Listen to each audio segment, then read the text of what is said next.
C'était un reportage signé Charles Kouakou et Pierre Tebeu.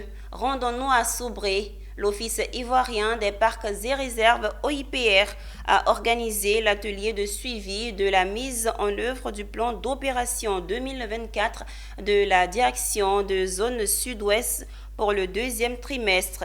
L'objectif de cette activité est d'améliorer le niveau d'exécution du plan d'opération 2024 à travers la revue des activités réalisées au cours du deuxième trimestre. Le reportage de Abel Kouaou commenté par Michel Brou.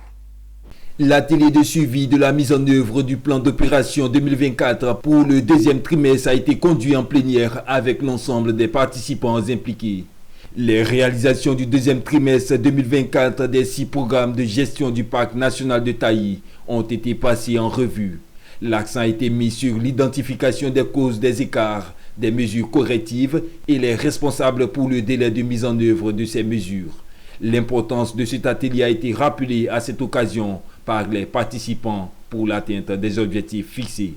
De cette étude, on peut retenir que le parc national de Taï est central et stratégique pour beaucoup de questions qui relèvent du bien-être humain au sein de son territoire. Par exemple, nous avons discuté du rôle du parc national de Taï par rapport à l'approvisionnement en eau.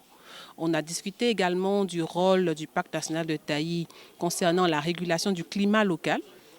Le rôle de Taï par rapport au stockage du carbone, c'est-à-dire par rapport au climat au niveau global. On a également regardé la question liée au développement du tourisme. Le fait que le parc national de Taï est un porteur de valeurs patrimoniales pour les populations qui vivent non seulement autour de Taï, mais également pour la population au niveau même de la Côte d'Ivoire. Le préfet de département de Guiglo a exhorté l'ensemble des parties prenantes à s'impliquer dans la réussite des missions de l'OIPR. Je voudrais bien entendu en appeler à tous les acteurs, toutes les parties prenantes, d'accompagner à tout point de vue les agents de l'OIPR pour que leur mission, la mission qui leur est assignée, soit véritablement une mission couronnée de succès.